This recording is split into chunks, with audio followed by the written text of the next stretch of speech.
de la enfermedad. Entonces, soy sano mentalmente cuando no estoy enfermo.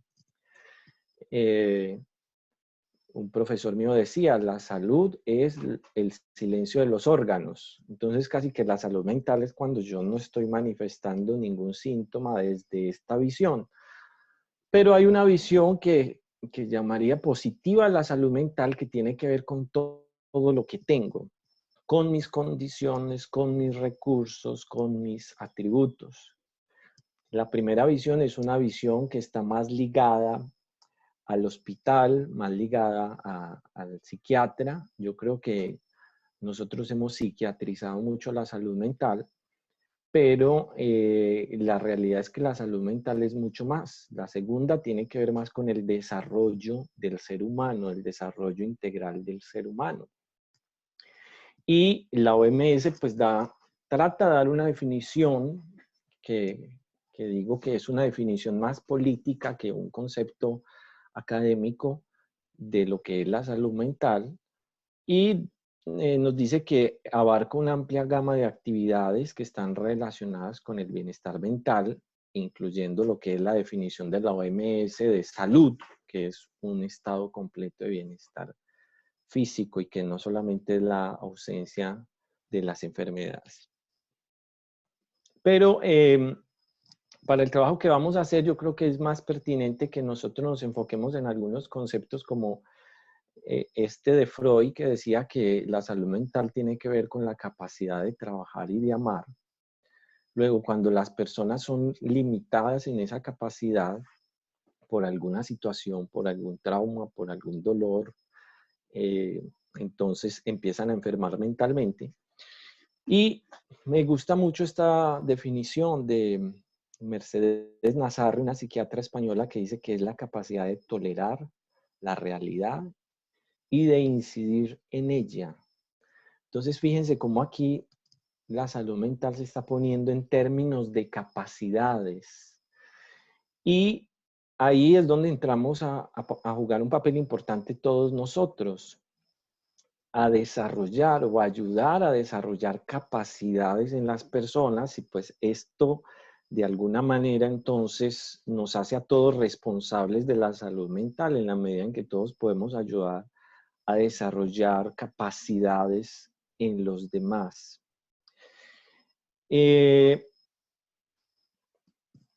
Nosotros, y cuando digo nosotros, estoy hablando de todos los que estamos aquí, pero también de todas las personas que trabajan de alguna manera desarrollando capacidades. Entonces aquí tenemos a los docentes, aquí están los de la salud, también están los líderes espirituales y religiosos. Nosotros que atendemos a las personas también en las crisis, creo que nos dedicamos a la intimidad, nos dedicamos a reparar de alguna manera la intimidad de las personas, porque las personas están heridas en su intimidad, y la intimidad es ese lugar donde nosotros somos más vulnerables. Cuando alguien se acerca a contar una lucha emocional, nos está abriendo esa puerta a un lugar de vulnerabilidad. Las personas están lastimadas en su intimidad, están heridas en su intimidad, y cada uno va a asumir de acuerdo a su equipaje de vida las situaciones de una u otra manera. Ahorita más adelante quiero ampliar este concepto. Pero lo que digamos que puede generar la enfermedad mental es cuando una persona está sola en la intimidad con una herida que lo sobrepasa, con una emoción que lo sobrepasa, que sobrepasa sus capacidades de afrontar esa emoción, de gestionar esa situación o de sanar esa herida que la persona tiene o que se le causó en algún momento. Luego, esta situación del COVID ha puesto esto de manifiesto, las capacidades sobrepasadas de la atención de los países, de los recursos económicos, de las camas de los hospitales, pero también nuestras propias capacidades para gestionar emociones, situaciones para vincularnos con otros de una manera que no teníamos prevista. Y esas capacidades sobrepasadas, si yo no cuento con los recursos para que me ayuden a afrontarla, a gestionarla, pues entonces eso va a desencadenar una enfermedad mental. Y esta es otra particularidad de nosotros, y es que generalmente uno atiende a personas en crisis eh, de una manera distante.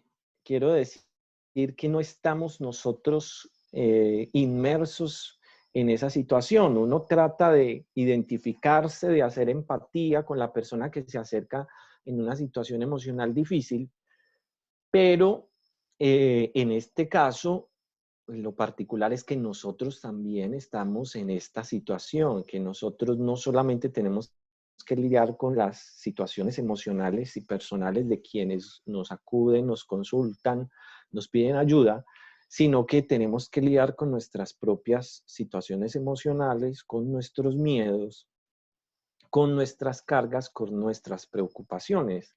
Es decir, nosotros estamos inmersos en la situación y de alguna manera somos víctimas también desde de la situación, de la pandemia. O sea que ya no estamos viendo lo que el COVID puede hacer afuera, sino también lo que nos está haciendo a nosotros. Bueno, ahorita les decía que las personas reaccionan de acuerdo a su historia de vida de una manera u otra. Y hay cuatro extremos o cuatro maneras en las que las personas generalmente pueden reaccionar cuando hay una amenaza. Lo primero es este extremo, el extremo de la incredulidad o el extremo del miedo.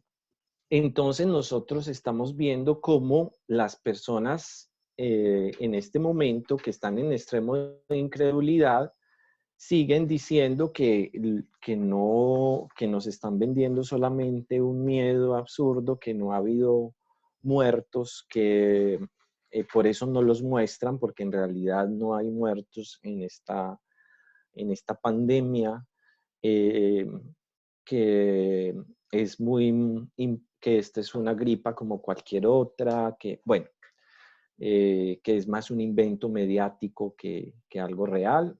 Todavía hay personas que están en este lugar de incredulidad. Y el otro extremo es el miedo excesivo, el miedo a morir, eh, el pensamiento fijo en la mente de que algo malo nos va a pasar, de que en mi familia nos vamos a morir a causa de esta enfermedad, que es un extremo que es paralizante. El otro nivel o la otra manera de reaccionar es la sobreempatía, y la sobreempatía tiene que ver con las personas que se identifican mucho con los que están sufriendo y padeciendo, al punto de que ellos empiezan a sufrir más que quienes están sufriendo. Es una angustia paralizante de que yo no puedo hacer nada, pero que hay personas que están sufriendo, que están padeciendo la enfermedad o que están solas. Y esa sobreempatía pues empieza a generar también algún grado de angustia en las personas. Y el otro extremo está en la indolencia, en pensar que eh, quien tiene COVID es porque es responsable de la infección, que no me preocupo por los que están alrededor porque ellos son los culpables son los chinos por estar comiendo de cuánta cosa hay, y en fin, entonces viene un extremo de que no me importa el dolor de los demás porque de alguna manera ellos son responsables. La otra manera de reaccionar es el sentimiento o la percepción de soledad, y muchas personas pues en este momento pueden experimentar que se sienten desprotegidas y que no hay nadie con quien puedan contar. Y el otro extremo es la compañía excesiva, el sentir que ya no aguanto más estar con mi familia, ya no aguanto más estar con las personas a mi alrededor y que quiero estar solo o que quiero estar sola en esta circunstancia. Y La otra manera es el control, el excesivo control. Recuerden que estamos hablando de extremos y el excesivo control se puede dar a través de maneras excesivas de limpieza, primero hacer limpiezas con hipoclorito de sodio, después con alcohol, después con jabón, eh, que la piel o las manos sean lastimadas por productos químicos y excesiva cantidad de indumentaria para evitar el contagio. Y el otro extremo es la impotencia de que no podemos hacer nada, entonces tampoco adoptar ninguna medida de prevención.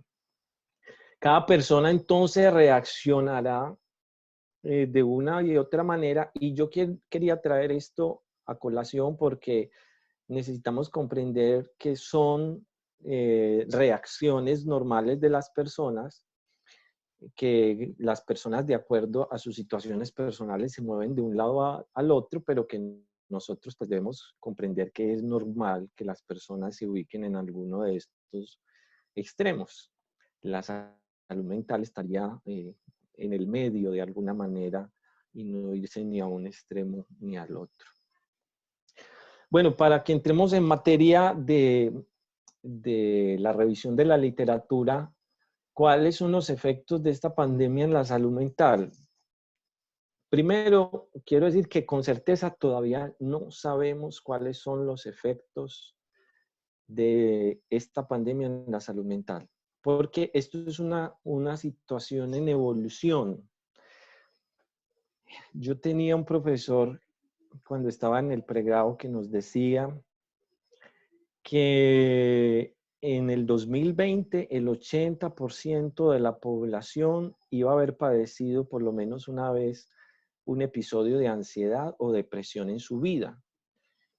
Y a nosotros nos parecía esto muy exagerado, pero como si fuera una profecía, llegó el coronavirus a acelerar todos estos procesos ansiosos en las personas. Y lo que más causa ansiedad es el miedo a lo desconocido, el no saber qué es lo que viene. Entonces, este es un evento en evolución que todavía no sabemos. Ustedes saben que las decisiones del gobierno van cambiando, que el comportamiento del virus puede cambiar, que se están esperando en los países donde hay estaciones qué va a pasar cuando cambie de una estación a otra en el comportamiento del virus, que el virus puede presentarse de diferentes maneras en personas de edades diferentes o de las mismas edades. Entonces, como que todo esto que es desconocido va generando también más ansiedad y surge aquí la especulación de todo tipo. Y nosotros recibimos cualquier cantidad de información por las redes sociales de la manera de prevenir, de la última cura que salió, del pelo en la Biblia, del remedio con cebolla, el secador de cabello en la nariz, de, bueno, una cantidad de información que muchas veces es información equivocada y que nos hace tomar malas decisiones a la hora de acompañar a alguien, de aconsejar a alguien o de tomar decisiones en el caso del personal clínico también, de medicamentos que a alguien se le ocurrió que no se deben suministrar y no hay evidencia científica, pero que empiezan a circular por las redes.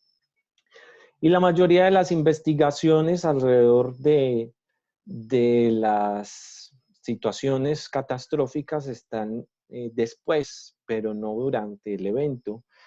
Y en este momento, pues hay muy poca información, muy pocos estudios, por lo menos en el rastreo que yo hice, de lo que está sucediendo ahora alrededor del coronavirus. Pero lo cierto es que estamos pagando un alto precio psicológico por la pandemia, pero también por el aislamiento, por la cuarentena y por el confinamiento. Entonces, me voy a volver aquí un poquito porque yo creo que es importante aclarar cada uno de estos términos porque cuando uno va a rastrear o a buscar información, mientras más preciso sea uno con el término, mejor información va a encontrar. La pandemia es la infección que se ha extendido a muchos países. El aislamiento es una medida clínica que se toma cuando hay un paciente infectado y entonces lo ponemos aparte para que no infecte a otros pacientes. La cuarentena es una medida preventiva para quien es un caso sospechoso o estuvo en contacto con alguien infectado. Se pone en cuarentena para mirar si desarrolla o no los síntomas o la infección. Y el confinamiento, que son todas estas medidas que está tomando los gobiernos del aislamiento social o el distanciamiento social para evitar la propagación de la enfermedad. Entonces, cada uno de estos tiene unas consecuencias importantes en la salud mental. Cabe decir que el gobierno en este momento, o los gobiernos en este momento están ocupados en la parte de la infección. Y las medidas que se están tomando son para reducir la infección, medidas necesarias, pero que no se están tomando todavía medidas para los efectos mentales y psicológicos que todo esto va a desencadenar o que puede desencadenar, y por eso se está diciendo que lo que viene después de esto es una pandemia de enfermedades mentales como consecuencia de todo esto que estamos viviendo ahora.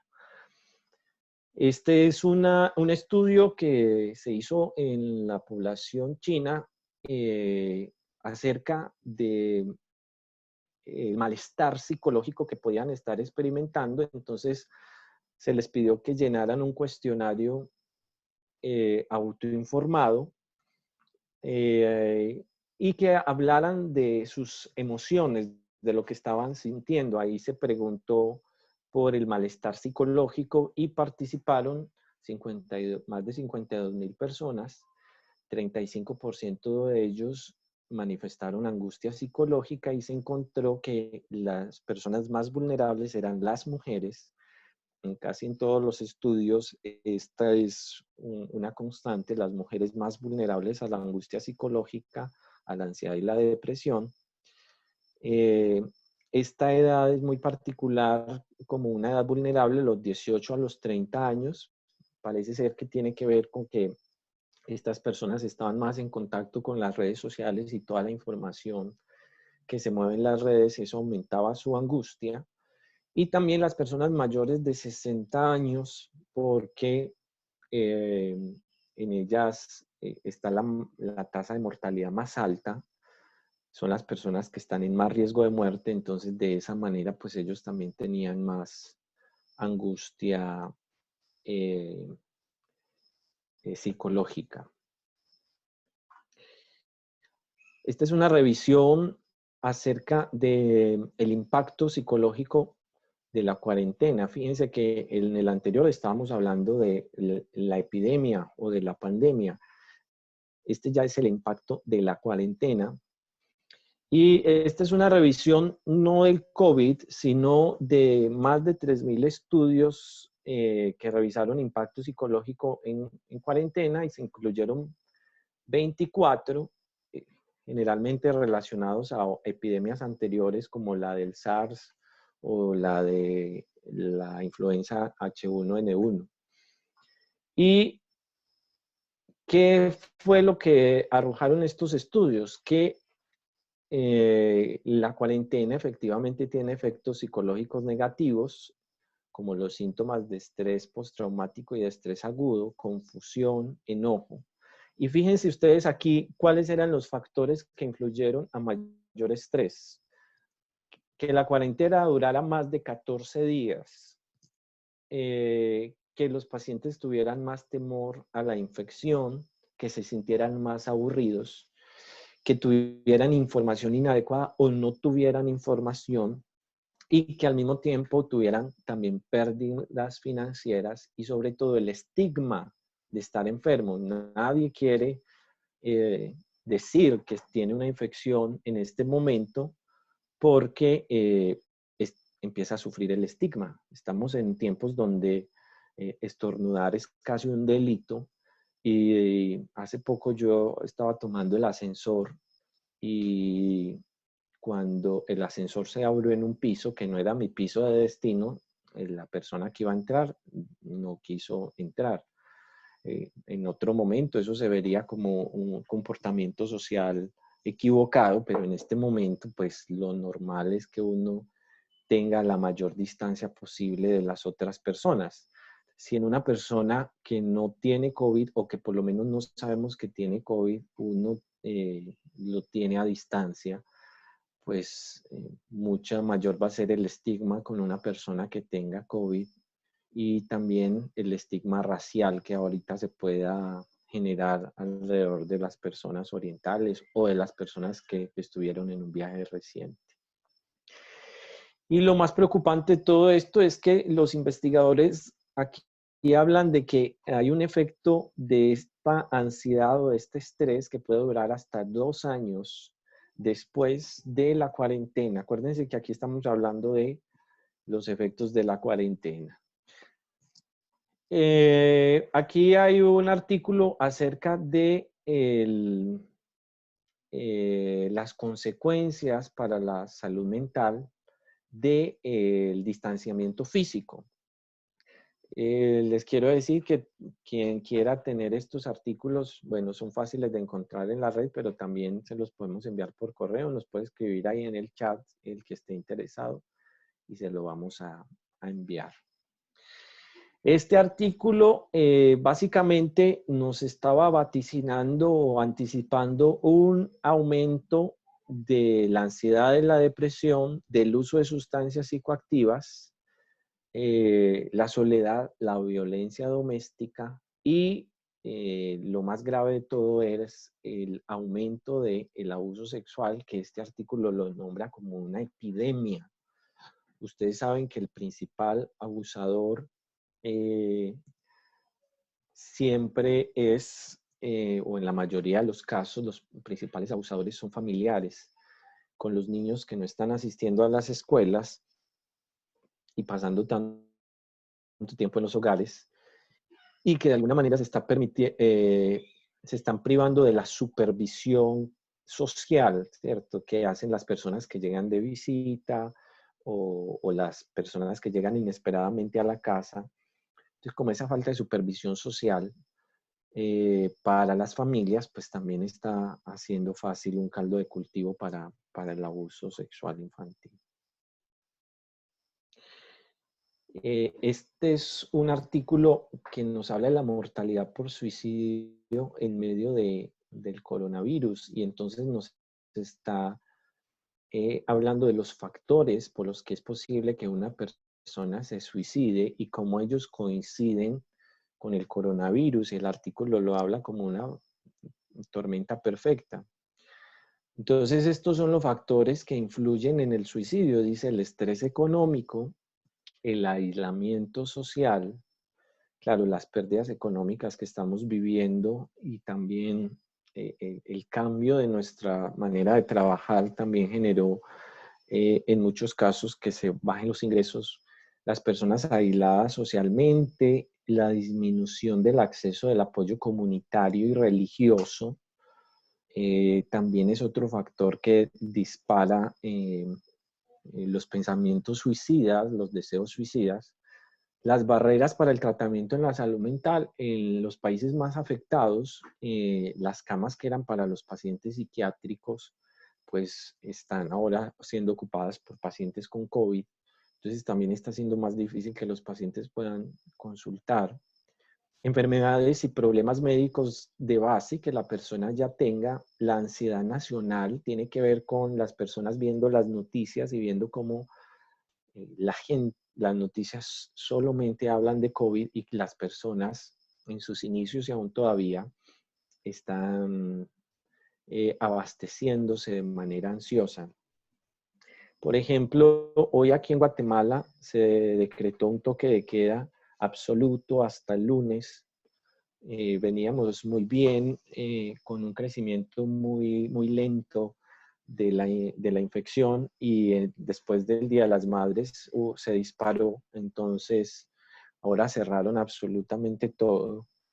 Y ayer que dijeron esto, entonces la gente salió a los supermercados a comprar nuevamente víveres y papel higiénico en altas cantidades.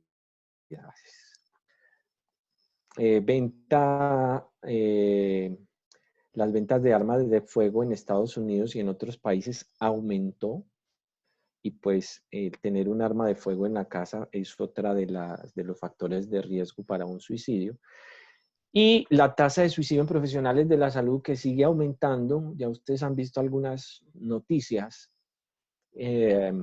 pero esto es otra población que está en un riesgo altísimo de tener pensamientos e ideaciones suicidas.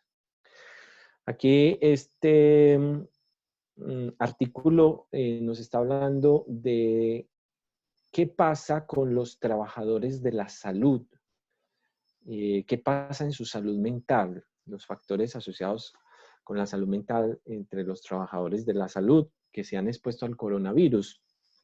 Y este es el estudio que más se está usando ahora en casi todas partes donde se están dando datos acerca de lo que pasa con los trabajadores de la salud. Se está usando este estudio porque es uno de los únicos que se ha realizado y se realizó en China. Yo quiero resaltar que los orientales tienen una cultura muy diferente a la nuestra. Yo creo que nuestra cultura es más afectiva de alguna manera o más expresiva de sus sentimientos. Y creo que eso hace que también nos afecte mucho más el distanciamiento social, la imposibilidad de reunirnos con otros, de abrazar, de saludar. Entonces, estas situaciones de lo que pasa allí en la China, en los trabajadores del área de la salud, pues se parece un poco, pero puede diferir de muchas maneras también con lo que pasa con nosotros. Pero se hizo con más de 1.200 profesionales de la salud y se les preguntó acerca de depresión, ansiedad, insomnio y angustia. Más del 50% informaron síntomas de depresión. Más del 44% informaron ansiedad y el 34% dijo tener insomnio, pero más del 70% estaba reportando angustia. Las personas que cuidan a otros, les decía al principio, tienen esa doble tarea de lidiar con las angustias de los demás, pero también con las angustias personales. Y eso de alguna manera dispara toda esta situación porque sobrepasan las capacidades para afrontar todas esas emociones. Luego, aquí hay un trabajo importante que hacer en los trabajadores de la salud. Ahorita voy a dar algunas recomendaciones que también da la Organización Mundial para la Salud. ¿Qué pasa con los pacientes que tienen enfermedad mental grave? Esto es bien importante. Yo creo que muchos de nosotros estamos en contacto con esas personas, bien sean porque son familiares, conocidos o amigos o porque directamente trabajemos con ellos. Pero este artículo lo que quiere hacer es sensibilizar sobre todo a los psiquiatras de las necesidades que tienen especialmente los pacientes con enfermedades mentales graves, porque se les va a aumentar la paranoia, los miedos, que es natural que a todos se nos aumenten, pero cuando ellos tienen un trastorno de base, pues se magnifican. Los delirios, por ejemplo, el delirio de que estamos siendo controlados, que los Illuminati tienen el control de la infección, que ellos tienen el virus, se controla de manera remota y en fin, surgen muchos delirios en este momento. Por ejemplo, el artículo cuenta de pacientes que se están haciendo pasar por médicos dando recomendaciones equivocadas de salud. a otros pacientes, pero también en las redes sociales. Entonces, a veces uno puede recibir un video de un señor con bata diciendo: yo soy médico especialista en esto y esta es mi recomendación para prevenir el COVID. Porque hay muchos pacientes que en medio de los delirios, pues nos están haciendo pasar por personal de la salud. Alucinaciones, también el artículo habla de pacientes que escuchan el virus, que escuchan que el virus les hable o que sienten como el virus les está caminando por el cuerpo, hacen parte pues también de estas alucinaciones. Pacientes con déficit cognitivo, que hacen más difícil explicarles la situación y que muchas veces no van a tomar las medidas, no se van a proteger de la manera adecuada. Algunos de estos pacientes con déficit cognitivo también tienen incontinencia urinaria o fecal, entonces también van a hacer que otras personas estén más cerca de ellos y estén en mayor riesgo de infectarse. Los pacientes que son muy desorganizados en sus actividades, pues les va a costar seguir instrucciones, lavarse las manos. Y los pacientes con ansiedad, definitivamente esta es una situación que nos pone ansiosos a todos. Es normal que tengamos algún grado de ansiedad nosotros y también de insomnio, pues mucho más las personas que tienen enfermedades mentales graves. Bueno, en cuanto a la población infantil y a los adolescentes, ellos también están en riesgo de contraer el virus. No es que a los niños y a los adolescentes no se infecten, ellos también están en riesgo. Algunos casos pueden ser graves, pero en la mayoría de los casos tienen síntomas leves. El no poder asistir al colegio va a generar también angustias porque no se pueden reunir con sus compañeros, porque no tienen el espacio también de juego que propician los colegios y de interacción social. Nuestra realidad es apartamentos pequeños, entonces que limitan la movilidad de los niños, además con objetos que pueden caerse o con daños que pueden causar. Entonces eso hace que los niños estén en un ambiente más estresante. Con papás que también están estresados, porque son papás que tienen que estar trabajando con los niños alrededor y era una situación que no estaba prevista ni que estábamos acostumbrados. La semana pasada yo estaba dando una conferencia a unos médicos en República Dominicana y en medio de la conferencia llegó mi hija a decir: papá, chichi, chichi, y entonces tocó interrumpir la conferencia para ir a atenderla. Entonces, como que todo la doble tarea de estar trabajando, pero al mismo tiempo de estar pendiente de los hijos, hace que se convierta en un ambiente más estresante. Ya que recordé esto, lo quiero decir aquí, a esta conferencia que yo estaba dictando, estaban invitados unos profesionales de la salud de Cuba que llamaron a decirnos que no se podían conectar porque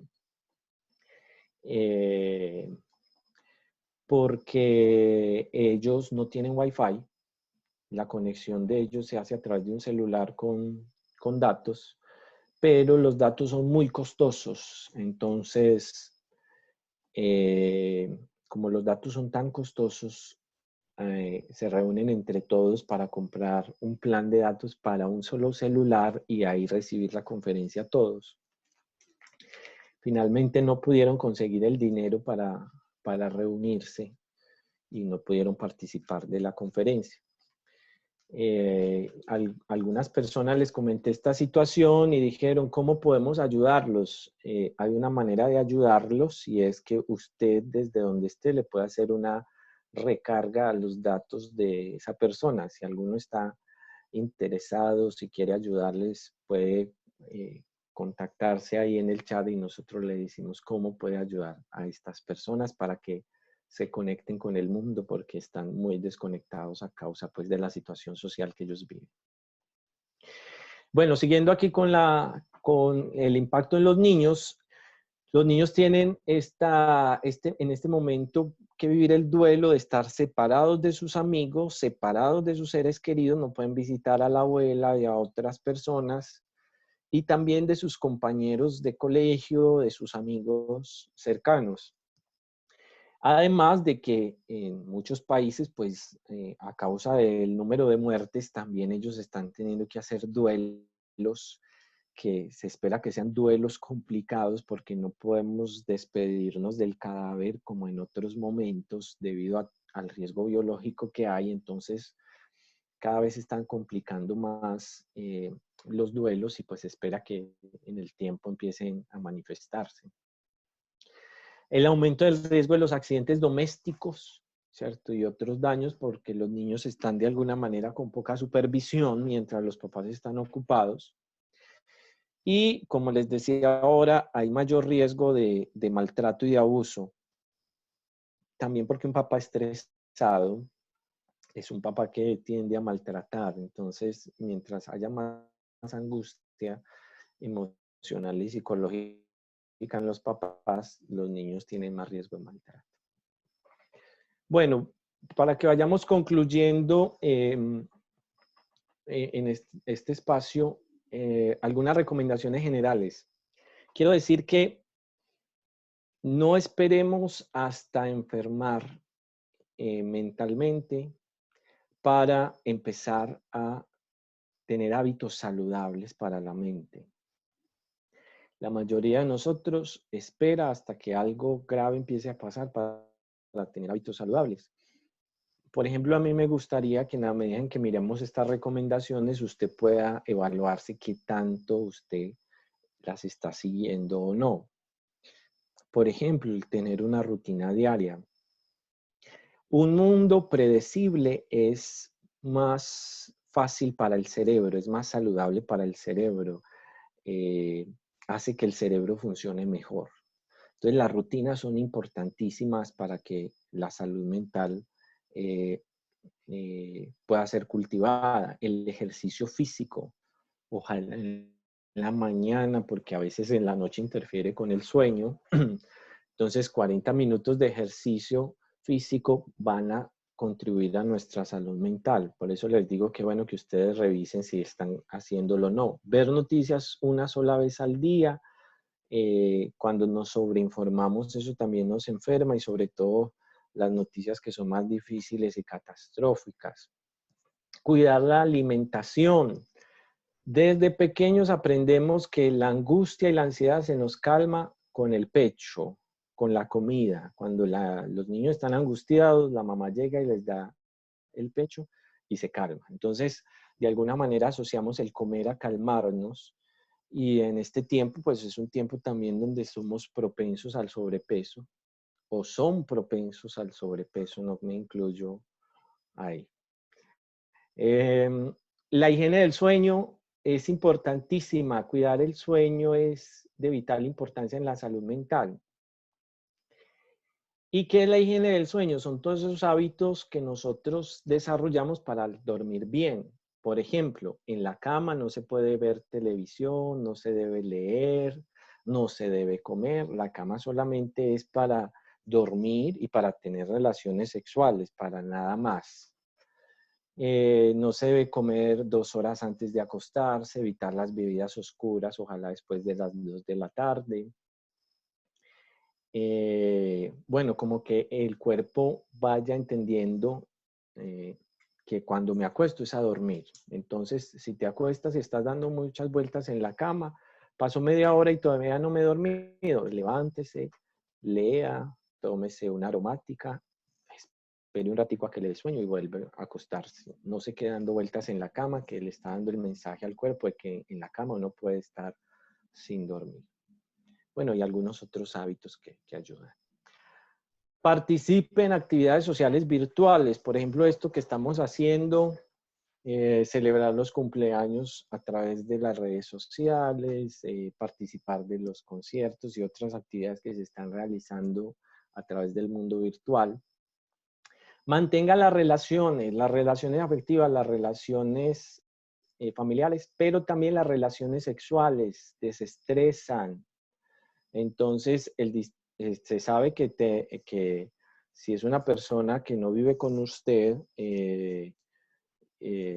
pues hay que tener distanciamiento social y tampoco se recomiendan las relaciones sexuales, pero el distanciamiento social no está indicado en los esposos, ¿cierto? Entonces, por favor, programen las relaciones sexuales, no esperen a que surjan. Hay que decirle a la esposa o al esposo, el miércoles aquí se tienen relaciones sexuales, esté usted o no esté. O sea, hay que programar la actividad sexual y ese es un momento también de desestresarse. Tenga tiempos de oración, tenga tiempos de reflexión, tenga momentos en los que usted pueda usar la espiritualidad también para liberar sus ansiedades y realice actividades que le agradan, ver series, ojalá no series de catástrofes, de epidemias y de pandemias, leer esos libros que tiene acumulados, escuchar música, hacer el curso de inglés que tiene pendiente, el curso de guitarra que siempre ha querido hacer. Este es un momento propicio para realizarlo. Bueno, estas son unas recomendaciones para los cuidadores que da la OMS y también para el personal sanitario. Primero es reconocerse vulnerable. No se ponga la carga de que usted siempre tiene que estar bien. Hay momentos en los que uno puede quebrarse emocionalmente, en los que uno necesita reconocer que uno es un ser humano también y que es válido que uno esté triste, es válido que uno esté irritable. Hay que reconocerse vulnerable. Y parte de reconocerse vulnerable es que uno cuide sus necesidades básicas, que uno coma bien, no que por estar atendiendo a otros descuide el descanso, el alimento, el dormir bien. Cuidado con la manera en cómo está afrontando esta situación, y esto tiene que ver con no se refugien en el alcohol o las drogas. Es un momento donde muchas personas se están refugiando en el alcohol o las drogas para ser más funcionales, pero esto después cobra una factura importante. Mantenga el contacto con la familia, busque espacios para hablar de lo que está sintiendo, de cuáles son sus luchas, sus miedos, de casos difíciles que usted haya tenido, de casos traumáticos, de pacientes que lo hayan marcado, de personas que se acercaron a usted y le generaron alguna angustia emocional. Trabaje también su área espiritual, la misma recomendación de ahora en poder tener espacios de oración, de reflexión, de conectarse con su iglesia a través de las actividades virtuales. Y algo que reduce mucho la ansiedad de quienes atendemos a otros es saber qué hacer. Entonces, capacitarnos en cómo ayudar va a reducir nuestra ansiedad también cuando tengamos personas que están viviendo alguna situación. Y para los niños, las recomendaciones es, a los niños hay que informarlos de acuerdo a esa edad. Ahora hay una cantidad de recursos y de cartillas donde dibujan el coronavirus, donde se le explica cómo se lavan las manos, qué es el coronavirus. Mi hija ya es la que cuando vamos a salir nos da la mascarilla diciendo el coronavirus está allá afuera. Bueno, entonces hay que informarlos y filtrar la información. No veamos noticias con los niños, que ellos no filtran muy bien la información y más si son noticias catastróficas. Hay que escucharlos en sus luchas. Es muy normal que ellos empiecen a tener juegos más agresivos en esta época, que se vuelvan más pataletosos, que estén más sensibles. Algunos van a tener regresión de las etapas, es decir, los que no se orinaban en la cama ya que vuelvan a orinarse en la cama. No hay que regañarlos, sino entender que esto hace parte de la manera en cómo los niños manifiestan su estrés o su angustia o querer volver a dormir con los papás, en fin, como que hay que escuchar y estar atentos también a las manifestaciones de los niños. Los niños cuando están ansiosos se vuelven irritables. Entonces pensar en que esa pataleta, esa irritabilidad tiene que ver también con su ansiedad y con su estrés. Conserven las rutinas. Les decía que el mundo predecible hace que el cerebro funcione mejor y esto también es cierto en los niños. Muy importante que ellos tengan una estructura de lo que hacen todos los días. Los tiempos de juego con ellos y eso nos hace bien también a los papás, de sacar ese espacio para jugar con los niños, para colorear, para pintar, para, bueno, imaginarnos una cantidad de recursos con ellos. Limite el uso de las pantallas. Las pantallas hacen que muchas veces los descuidemos el contenido que están viendo y que haya accidentes porque ellos están tan metidos ahí que nosotros ya nos despreocupamos por completo. Entonces hay que limitar el uso de las pantallas, evitarlas también en la noche para que no les cueste dormir. Y es muy bueno que usted pueda hacer videollamadas con familiares y con los amiguitos de su hijo. Llame a los papás si tiene el contacto de los compañeros de colegio y que los niños estén en interacción también va a reducir su ansiedad. Bueno, por último, para algunos conceptos para recordar, esta es las respuestas que las personas están teniendo son esperadas y son normales ante una situación que es completamente inesperada y anormal.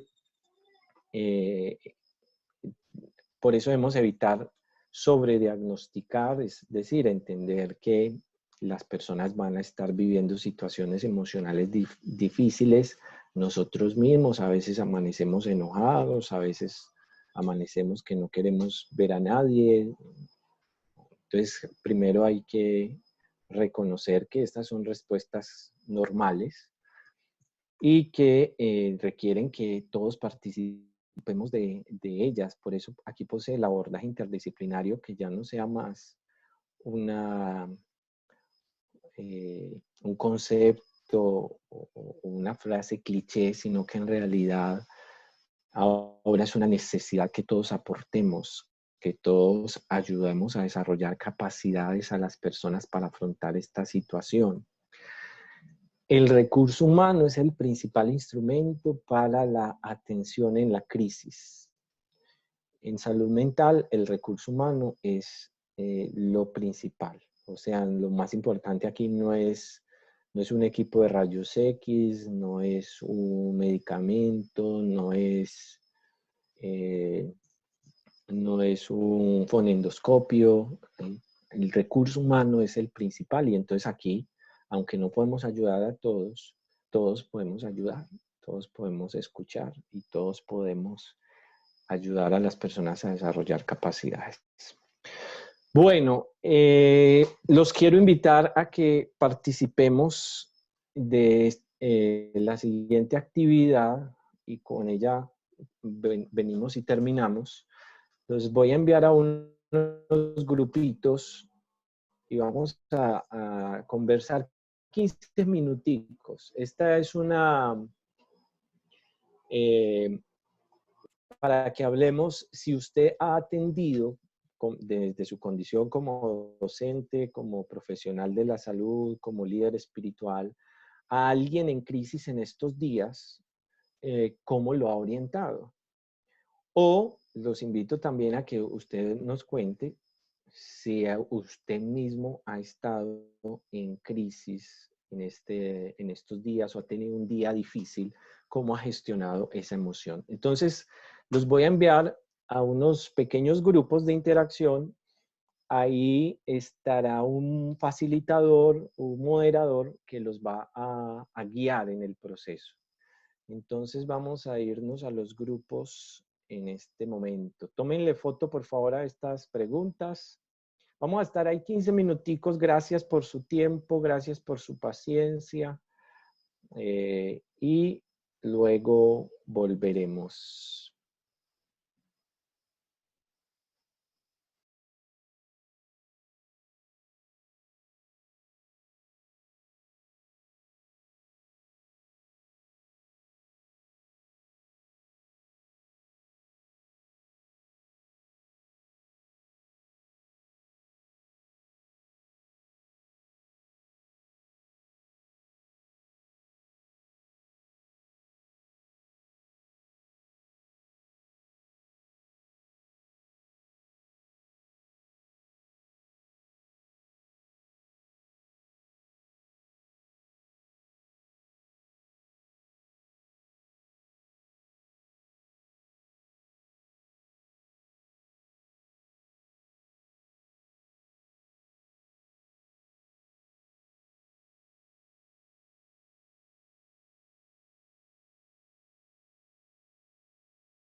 A todos los participantes que están aquí en esta sala, les pido que, a ver si Gisette puede tomar la vocería en este espacio, porque no se fueron todos a la sala. Si alguno tiene una invitación que dice unirse, tienen que darle clic para unirse al grupo que se les asignó.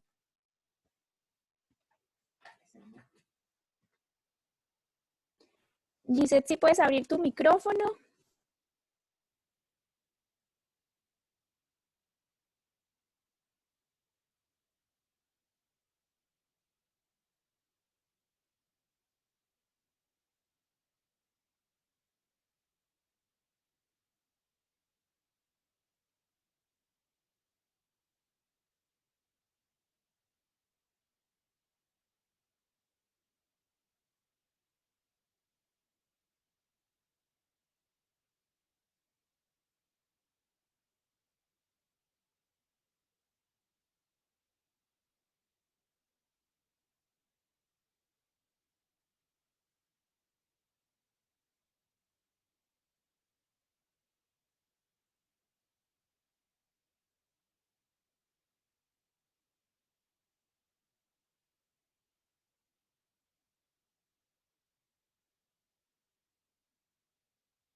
Gisette, ¿me escuchas? Gisette, no me escucha.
Bueno, estoy aquí con ustedes. Mi nombre es Carolina Rovira. Estoy con Ángel, Andrea, Cristian Richard, Dir 4TZ, Darly Gutiérrez, Ana Teresa Peña y Mayrita.